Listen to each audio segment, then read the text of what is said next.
AITA for not wanting to see my dad while he's dying of cancer? I'm a 26F. My dad has stage 4 cancer, I don't know what kind, but he just called me and said he might not make it through the night.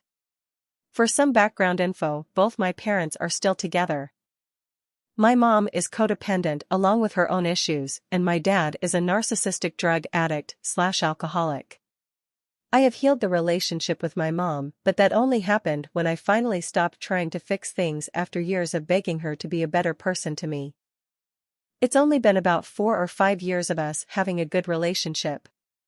When I was 12, about to turn 13, I moved in with my grandparents. When I was 13, my dad told me he wanted me to move back in with them, and I'm always welcome wherever he is at, regardless of how my mom thinks or what she wants. I was back for one day, and during that day I spent it with my dad, and I clearly remember him not talking to my mom while she was at work. I mention this because what he did next was 100% his own actions. When my mom got home, he yells at me to get my shit and get out. He can't handle me, and I'm too much of an issue for him and my mom, and it's better for them if I just leave.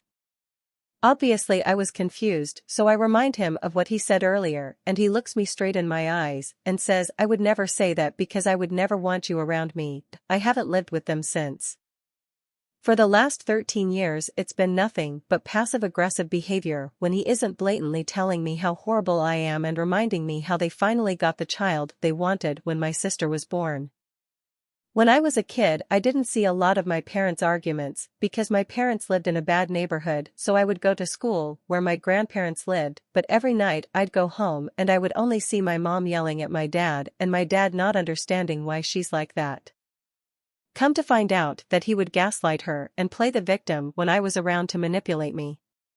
This is basically what caused me to move to my grandparents.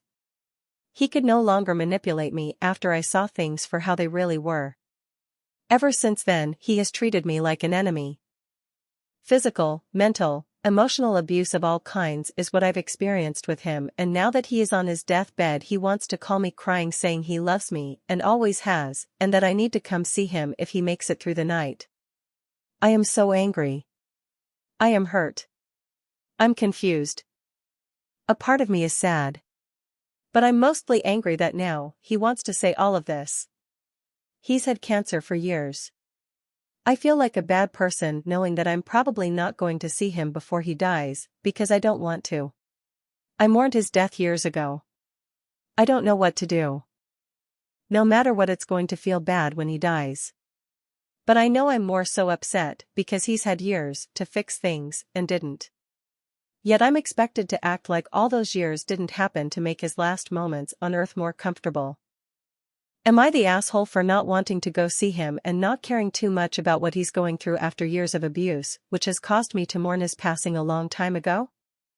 I've spent years in therapy because of this, and I've faced the fact that me and him no longer and probably won't ever have a relationship.